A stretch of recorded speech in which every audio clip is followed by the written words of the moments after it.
Today's presentation is on learning to be accessible, a collaborative exploration of disability in the classroom. AJ and I are both very excited to be with you today and appreciate you coming.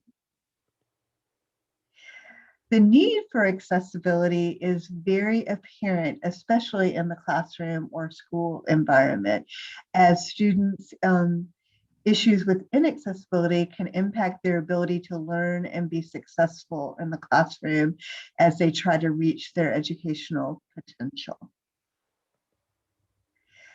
This is a collaborative undertaking as we discuss how accessibility and disability impact students in the school environment and classroom.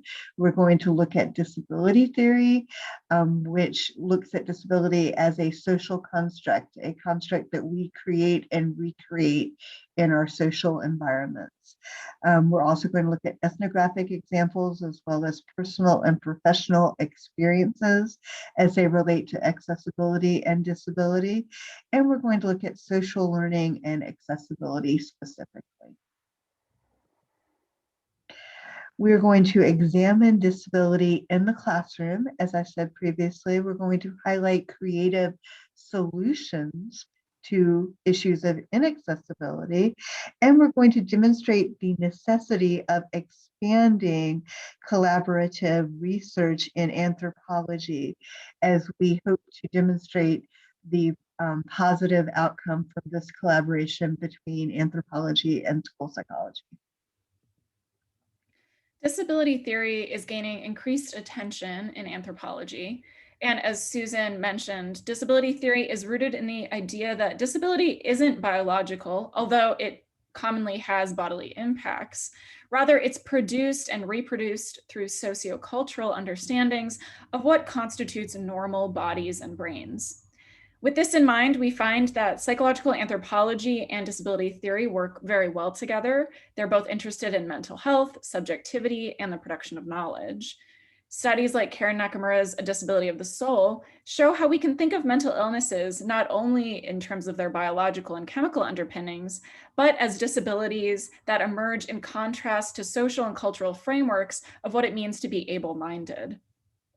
Through a disability theory lens, disability and subjectivity are highlighted to be not just internal or individual experiences, but shaped by social norms and cultural pressures that individuals themselves help to shape and reinforce over time.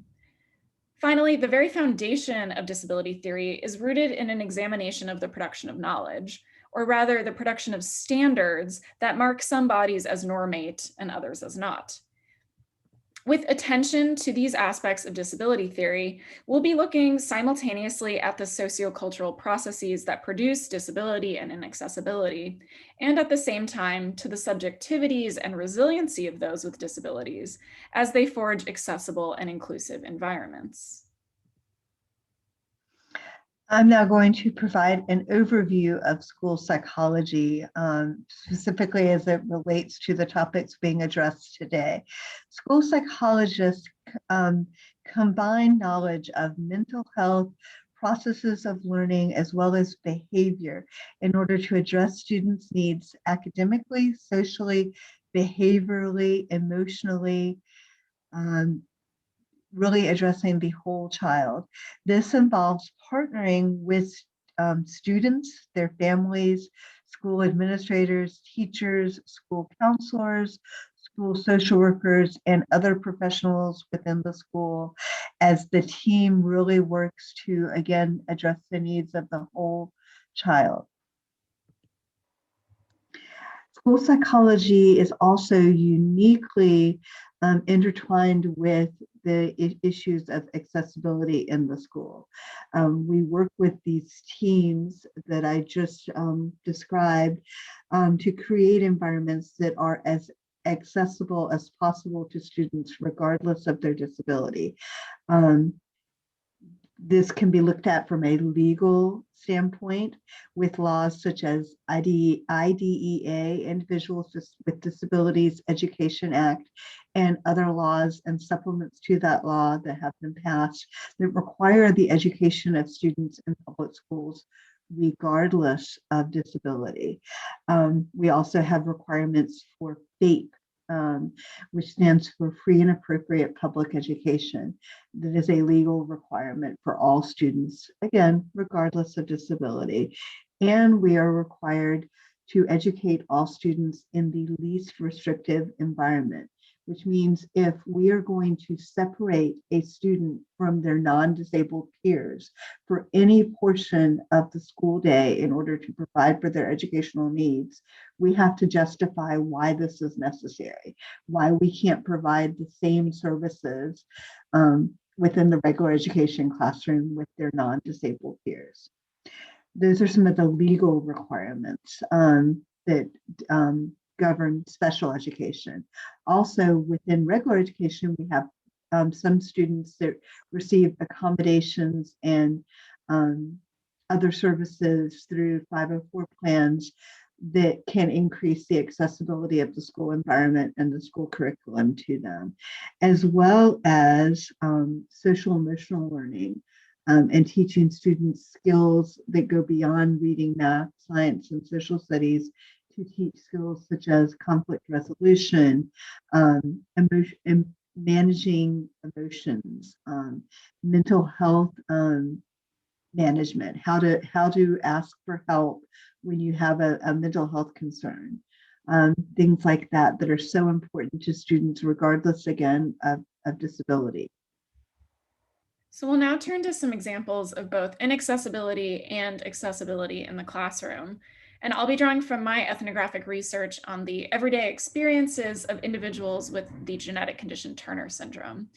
Turner syndrome is the result of a partially or entirely missing X chromosome and can lead to a variety of impacts, including short stature, infertility, heart problems, and early vision and hearing loss. And one important aspect of Turner syndrome for many people with the condition is NVLD, or nonverbal learning disability, which impacts ability to read social cues and spatial learning. Finally, both Turner syndrome and NVLD are often associated with difficulties in executive function and increased anxiety. So I want to look very briefly at two stories from some of my interlocutors in terms of some of the inaccessibility they faced and the ways in which they crafted solutions for themselves. One of my interlocutors, who I'll call Jessica, is in her 20s. She told me that she really struggled throughout school with managing the impacts that Turner syndrome had on her executive function. Her difficulties with planning and managing assignments led to subpar grades, but her challenges, unfortunately, were not easily recognized or met by her teachers. Once in college, however, with the added pressure of living away from home for the first time, she developed her own Post-it note system to help her organize projects on both a short and long-term basis, which she's now expanded to help her remember tasks to complete across her life more broadly. Another interlocutor, who I'll call Nancy, is in middle school. Her parents disclosed that her outbursts in class, the result, they realized, of her struggling to understand directions that weren't clearly delivered or written out and trying to get the attention of her teacher, only exacerbated her difficulties with making friends. Like Jessica, Nancy's parents found that there was only so much the school could do. After all, the school had already been quite flexible with allowing for additional absences, since Nancy has many more doctor's appointments than other students. Nancy, however, with the help of her parents, found a solution that addressed both components of her experience of Turner syndrome in the classroom.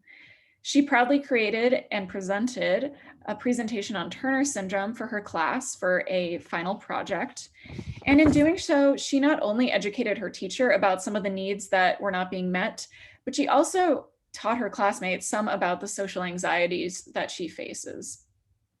Furthermore, Nancy was able to draw from and showcase her mastery of verbal communication, which is one of the strengths that's commonly associated with NVLD and Turner syndrome. When forced to deal with an inaccessible school environment, both Jessica and Nancy were able to transform their difficulties into opportunities for improvement and the education of others that they've been able to apply not only in school, but to their lives more broadly. I want to share some personal and professional experiences as well, both as a school psychologist and as a woman with Turner syndrome myself. I have definitely experienced issues with accessibility. Two examples that are most powerful to me in my life have been vision issues. When I was 17, I had some damage to my optic nerves related to my Turner syndrome. And over my adult life, that my vision has deteriorated slightly. And a few years ago, I just made a decision that it was no longer safe for me to drive, given my issues with vision, especially peripheral vision became a real challenge. So I now use what my city offers, which is special transportation for persons with disabilities, which has been very helpful and a great solution to me, getting places that I need to get to, as most especially from home to work and then back home is where I use it most frequently.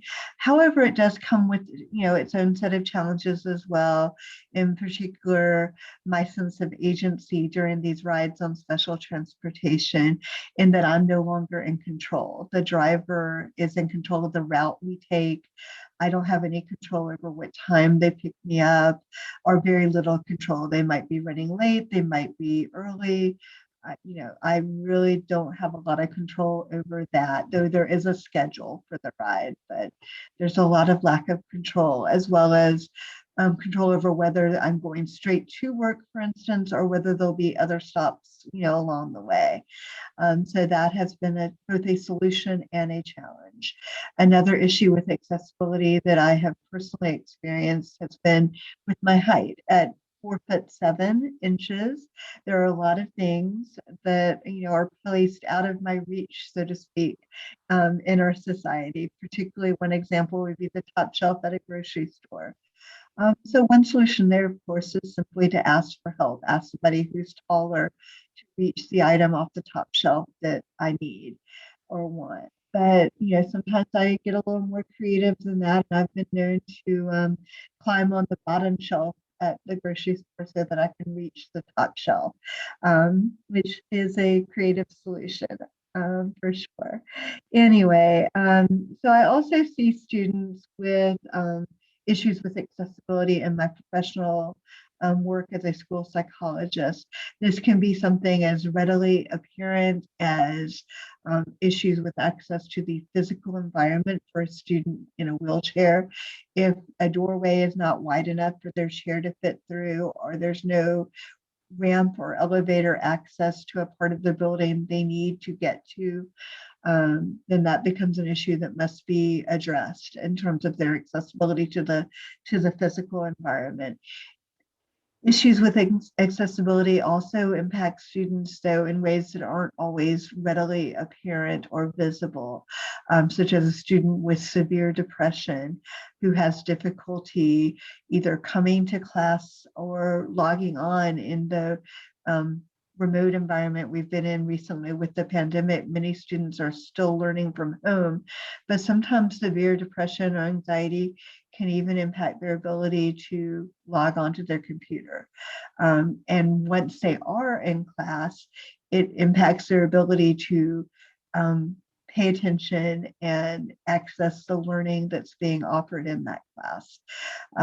So issues with accessibility are definitely an important consideration in terms of student success in the school environment. As we investigate accessibility in anthropology, disability theory helps us recognize that inaccessible environments, language, and frameworks are born from the social production and reinforcement of disability.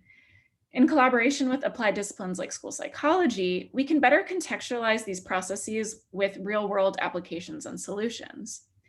Together, these approaches help bolster psychological anthropological understandings of the relationship between the internal and external factors that shape subjectivities, mental health, and, following the renewed commitment of the SPA, experiences of injustice. By aligning with the expertise of school psychology, we can consider school systems as revealing microcosms where individuals learn societal expectations that shape disability, and also as places where individuals can craft inclusive solutions. This dual factor aligns with what disability activists and psychological anthropologists have long recognized, that individuals display resilience and creativity in response to societal obstacles. As we recommit to a more collaborative discipline, it's critical we not only recognize our role and our discipline's role in injustice, but also provide space for our interlocutors to demonstrate how they forge their subjectivities through and despite these various kinds of inaccessibility and discrimination. Collaborating with our participants, as well as collaborating across disciplines and professions, lends insight to these processes at the same time that the collaborations themselves offer new opportunities for access to education and for the chance to make a positive difference. This presentation, as we've mentioned, was born out of a collaboration between researcher and participant, therefore demonstrating the very thing that we seek to argue, that to shape a more ethical discipline, we should bring our interlocutors more fully into the conversation and learn from both their personal and professional expertise. So Susan and I want to thank you again for joining us and listening to our presentation. I want to thank the NSF for providing funding for my research, and our contact information is listed in case you want to get in touch.